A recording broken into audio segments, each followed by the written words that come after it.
I'd say that Mitt Romney is the one that impresses me the most in terms of how he's gone about organizing things. He's a very bright man, and I think that he's kind of the dark horse here.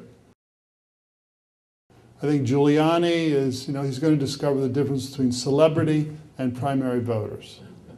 And that's my guess. I could be wrong. I mean, I've debated Fred Thompson probably 4 times in the last 6 months. I mean, I like him. I mean, he's a likable guy, which helps in politics. I mean, that was Ronald Reagan's great strength. People liked him. I'm not clear about what Fred believes about a number of issues. And it's so easy to run for president if you don't run for president, if you know what I mean. It's easy to be the potential candidate. It's hard to be the person that puts it all on the line. John McCain is, on one level, a stand-up guy. Obviously, he served his country with great heroism and courage. But one of the things that characterized him in 2000 was he conveyed an authenticity. What you see is what you get. I'm my own man. I'll stand up for what I believe in. And this time around, it seems to me he's got the wrong consultants, that he is trapped in a very traditional way to run a campaign. He's positioning himself constantly for winning the primary and not for winning the general election. And, I understand that the religious right is a fundamental part of the Republican Party, but he can't have what he said in 2000 and then go and kiss the ring of Jerry Falwell and not have people say, wait a minute, which is the real John McCain? Then second, it's like any tragedy, your strength is really your weakness.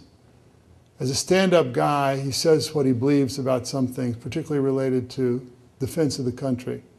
And he believes his position on Iraq. And his position on Iraq is one that an increasingly large percent of the population and increasingly large percent of the Republican Party don't hold. But he's going to stay with that. And I think those are 2 very ominous developments. If, however, Republicans select their nominee, as they have done in the past, more than one time, which is by seniority, run first time lose, second time win, Ronald Reagan, Bob Dole, he'll be the nominee.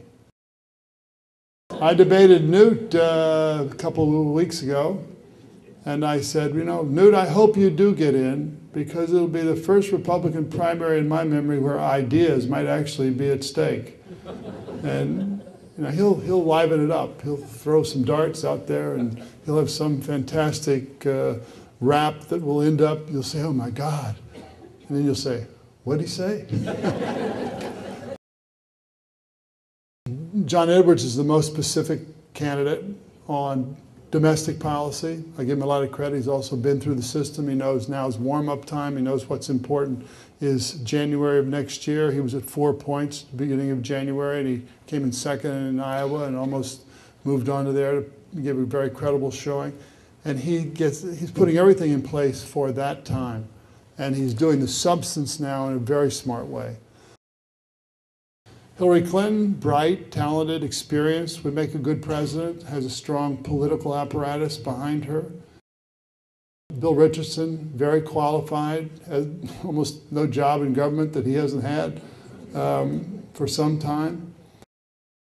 Joe Biden has the most specific foreign policy ideas that he has fleshed out over 24 years in the United States Senate, or 30 years in the United States Senate. And he's a stand-up person.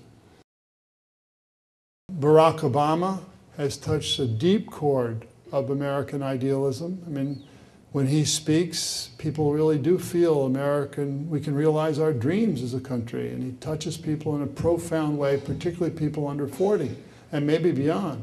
But there's a generational thing with him that is very compelling. And his challenge will be to convert his rock star status, where he comes to Austin, and I don't know how many people went out to 23,000 people went out to hear him. I mean, a year before the election. That's Mick Jagger stuff, right? But he has to translate that to 3 or 4 policies that he wants to see that he's going to put all that charisma behind. And then second, he's got the rare opportunity. Doesn't come to many politicians. There's so much light shine on him right now. If he can just reflect that light back on the people and empower them, then he's got something very special. Instead of 20,000 people, I'd be more impressed with 5,000 meetups with 200 people at a meetup. Then he's got a movement. Chris Dodd, he's put an energy policy out today that actually takes my suggestion on 4 to 5 miles per gallon. So I'm good going, Chris. So those are the Democrats. I think, like all these things, it's going to play out over the next year. It'll come into Iowa and in New Hampshire. And then you're going to have this February 5th national primary. Premium is going to be on money, who can be in all these states. Edwards' calculation is if you win Iowa and Nevada and New Hampshire, suddenly the free press pushes you forward to a status that you can't come just with TV commercials.